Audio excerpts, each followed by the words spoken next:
Abidjan, il est 14 h quand Sylvain commence son service. Avant, il était chauffeur de taxi, mais depuis quelques mois, il a changé de métier. Il conduit toujours une voiture, mais maintenant, pour aller travailler, il a besoin d'une tablette et d'un smartphone. D'abord, on place tout le matériel d'abord. Ça, c'est le smartphone qui nous permet de nous déplacer, de naviguer en fait. Sylvain transporte toujours des passagers, mais il le fait pour le compte d'une entreprise de VTC ou voiture de transport avec chauffeur. Désormais, ses courses, il les reçoit sur son téléphone portable et le prix est fixé par la société qui l'emploie. Sylvain n'y voit que des avantages. Le professionnalisme, parce que voilà, vous voyez mes tenues, c'est la société qui m'a livré toutes ces tenues, la chaussure, un téléphone de service, et puis un horaire de travail précis, un véhicule neuf, hyper confortable, puis bon voilà, un cadre idéal pour travailler. Un cadre qui a un prix pour le consommateur. Dans ce genre de véhicule, la course coûte 20 à 30% plus cher que dans un taxi classique. Sabine est une habituée du service. Pour elle, les taxis orange, c'est définitivement terminé. C'est plus agréable. Nous avons le Wi-Fi qui est dedans, nous avons la clim. Un système qui séduit surtout une clientèle de classe moyenne ou d'expatriés. Mais en Côte d'Ivoire, le secteur des VTC est en plein boom. En moins d'un an, pas moins de 4 sociétés se sont installées à Abidjan. Elles s'appellent Taxijet, EasyCab, Drive ou encore Africab, le dernier venu. Et pour se démarquer dans ce secteur hyper concurrentiel, Africab, la start-up africaine, a investi gros et vite. 1 milliard de francs CFA pour acheter la plus grosse flotte de VTC d'Afrique francophone. Un pari gagnant, puisque dans la salle de contrôle, le téléphone n'arrête pas de sonner. Le cap du plateau pour la CECP, il peut être là-bas dans combien de temps? Okay. Pour se faire connaître, Africab a décidé de communiquer directement sur ses voitures. Elle les a transformées en panneaux publicitaires mobiles. Mais Wangzi Goma, le fondateur de la société, compte aussi beaucoup sur le bouche à oreille. Une mauvaise expérience peut complètement détruire la réputation de votre entreprise. Parce que le bouche à oreille ici passe très vite. Surtout avec l'avènement des réseaux sociaux, il suffit qu'il y ait un blog qui dise que Africab n'est pas une bonne compagnie pour que ça y est, le lendemain, vous ayez de moins en moins de demandes. Alors il a investi dans la formation de ses chauffeurs, qui sont pour lui les meilleurs communicants de l'entreprise. Dans cette salle, ils sont une vingtaine à avoir commencé une formation qui va durer 3 mois. Et qu'ils aient 1 ou 22 ans d'expérience en tant que chauffeur, comme Jean-Christian, ils devront tous repasser leur permis de conduire. Dans le passé, quand je n'avais pas encore reçu ma formation, vraiment nous roulons un peu à la je m'en fous.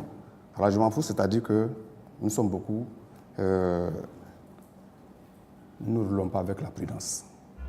Mais les cours de conduite ne sont pas les seules exigences de la société. Les nouvelles recrues doivent aussi apprendre à bien présenter. Sourire, être serviable, ponctualité, ce sont 3 facteurs importants que vous devez acquérir. Vous n'êtes plus des chauffeurs ordinaires, vous êtes des chauffeurs africains. Chez nous ici, conduire ne suffit plus. Et le formateur n'hésite pas à insister, même sur les plus petits détails. Lorsque vous constatez que vous avez des odeurs de transpiration et autres, il faut veiller à changer votre tenue. Il faut aussi utiliser les déodorants. Vous faites bonne impression, le client est satisfait. Africab a choisi d'être visible et de toucher un large public. Ce n'est pas le cas de son concurrent, Drive. Cette entreprise a préféré miser sur la discrétion et le luxe. Après Paris, Genève ou encore Dubaï, Drive est arrivée à Abidjan en 2015.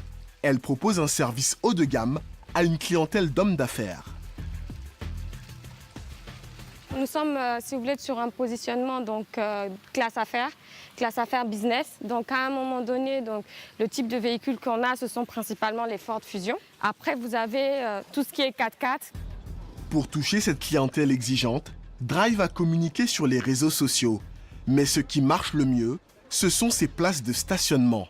Elles sont clairement identifiées, mais surtout elles sont placées sur les parkings des grands hôtels. À partir de 8h et 14h, il y a un véhicule qui est là. Et de 14h jusqu'à 22h, il y a un autre véhicule qui est là. Et de 22h jusqu'à 8h, il y a un véhicule qui est là. Donc c'est carrément la permanence. Et quand on reçoit un client qui veut se déplacer, automatiquement on est déjà sur place. Donc on va seulement se renseigner et on prend le client, on l'envoie où il veut, c'est tout. Drive n'a pas eu de mal à convaincre cet hôtel de signer un partenariat. C'est un service qu'ils sont contents de pouvoir proposer à leurs clients. Le partenariat, c'est qu'en fait, on partait de zéro. Quelque part, Drive nous apporte un service que nous n'étions pas capables d'apporter. Mais on a des multinationales qui sont clients réguliers chez nous. Lorsque je les rencontre, je parle du Drive parce que pour moi, c'est un élément indispensable à l'achat de la chambre au Pullman ou au Novotel, par exemple. Tout comme son concurrent, Drive a recruté soigneusement les chauffeurs. Dans leurs locaux, tous les vendredis après-midi, c'est jour de réunion pour discuter des points d'amélioration. À l'ordre du jour, l'anglais. Nous avons une grande majorité de clients qui sont anglophones. Déjà, la prochaine mission, c'est que des anglophones. Je pense donc, à un moment donné, on va commencer à inclure les cours d'anglais. Les VTC, un secteur en plein boom, qui suscite des inquiétudes chez les chauffeurs de taxi traditionnels. Les arrivées nous gênent. Ça ne nous arrange pas. Et nous ne voulons pas de concurrents. On prend les assurances 42 000, on paie la patente, on paie la mairie centrale. Et s'ils viennent qu'ils n'ont pas toutes ces commodités-là pour le transport, vraiment, c'est une concurrence déloyale. Actuellement, c'est encore nouveau, donc ça ne gêne pas trop. Mais à la longue, ça va devenir un problème, ça c'est clair.